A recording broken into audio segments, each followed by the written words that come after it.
श्री गुरुदेव दत्त.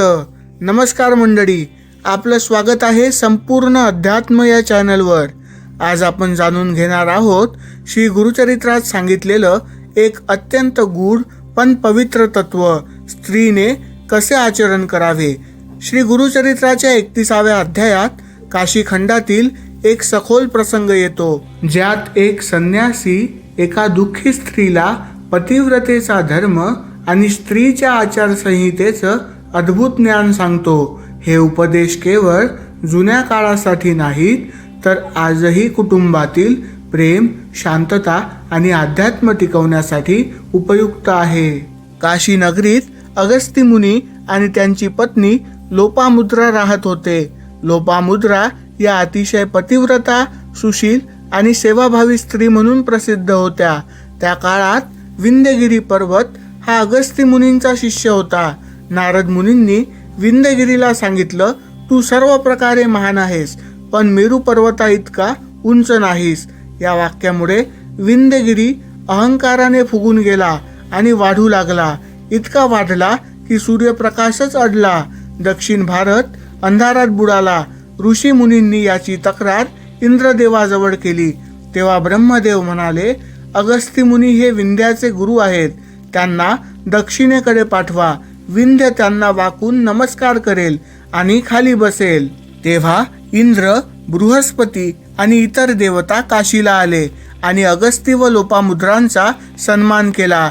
त्यावेळी बृहस्पती, जो देवांचा गुरु आहे, त्याने लोपामुद्रेला पतिव्रतेचा धर्म शिकवला. त्याने सांगितले, अशा अनेक देवता समान स्त्रिया झाल्या आहेत, जसे की अरुंधती, सावित्री, अनसूया, लक्ष्मी, पार्वती, शांतरूपा, मेनका, सुनीती, संध्यादेवी, स्वाहादेवी, आणि तूही त्यांच्यासारखीच पतिव्रता आहेस. बृहस्पती पुढे म्हणाले, पतीला परमेश्वर मानून सेवा करणं हीच स्त्रीची खरी साधना आहे. श्री गुरुचरित्रात बृहस्पतींनी सांगितलेली स्त्रीची आचारसंहिता अतिशय विस्तृत आहे. ती पुढील प्रमाणे आहे. स्त्रीने पतीला देव मानावे. पती जेव्हा बाहेरून येतो तेव्हा नम्रतेने स्वागत करावे. त्याचा थकवा उतरवावा. स्वतः जेवण्यापूर्वी पतीला जेवू द्यावे. पती रागाने बोलला तरी प्रत्युत्तर देऊ नये. श्री गुरुचरित्र म्हणते, स्त्री जर पतीशी वाद घालते तर 7 जन्मापर्यंत तिला दुःख भोगावे लागते. तसेच सकाळी पती पूर्वी उठवून घर शुद्ध करावे, अंगण झाडावे आणि पाणी शिंपडावे. स्नानानंतर पतीच्या पायातील तीर्थ घ्यावे. हे तिच्या आयुष्याचं मंगल बीज आहे. पती घरात असताना सुंदर वेशभूषा, मंगळसूत्र, हळद कुंकू धारण करावे. पण पती बाहेर असेल तेव्हा साधेपणाने राहावे, म्हणजेच मोजका साजशृंगार करावा. तसेच सर्वात महत्त्वाचे म्हणजे व्रत, दान, उपवास हे सर्व पतीच्या अनुमतीशिवाय करू नयेत. पती दुःखी असेल तर आनंदी राहू नये. तो आनंदी असेल तर निराश होऊ नये. महिन्याच्या ऋतुचक्रात पवित्रता राखावी आणि नियमांचे पालन करावे. इतर पुरुषांकडे कामभावनेने पाहू नये. श्री गुरुचरित्र सांगते, अशी स्त्री पतन पावते आणि आपलेच कुल नष्ट करते.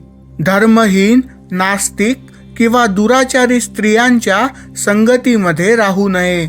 जरी पती गरीब, रोगी, दुर्बल असला तरी त्याला परमेश्वर मानावे. त्याची कधी तुलना करू नये, तक्रार करू नये, तसेच अपमानही करू नये. पतीसाठीच सौंदर्य, दागिने, सजावट असावी, दुसऱ्यांसाठी नाही.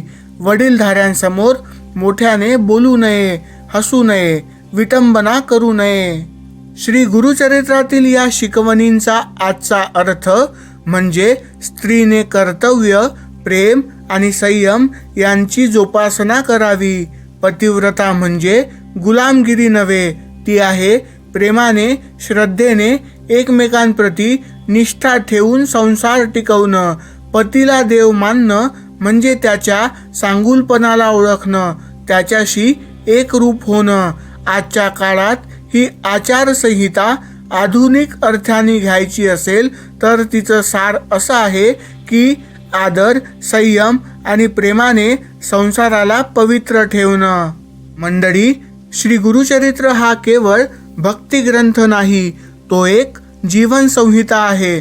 त्यात स्त्रीचा गौरव आहे, कारण तीच घराचं हृदय आहे. पत्नी जेव्हा धर्म, संयम आणि प्रेमाने वागते तेव्हा ते घर मंदिरासारखं पवित्र होतं. श्री गुरु म्हणतात, स्त्रीचा पतिव्रता धर्म तिच्या आणि तिच्या कुटुंबाच्या उद्धाराचं कारण बनतं. म्हणून आधुनिक काळातही श्री गुरुचरित्रातील हे तत्व जपणं यश, शांतता आणि प्रेम यांचं बीज आहे. जर हा आध्यात्मिक संदेश तुम्हाला भावला असेल तर व्हिडिओला लाईक करा, शेअर करा आणि सबस्क्राईब करा आपल्या संपूर्ण अध्यात्म चॅनलला. पुन्हा भेटूया पुढच्या आध्यात्मिक प्रवासात. श्री गुरुदेव दत्त. या व्हिडिओमध्ये सांगितलेली माहिती श्री गुरुचरित्र या ग्रंथातील आध्यात्मिक शिकवणींवर आधारित आहे. या शिकवणींचा उद्देश कोणत्याही व्यक्ती, लिंग, धर्म किंवा समाजाच्या भावना दुखावणे हा नाही.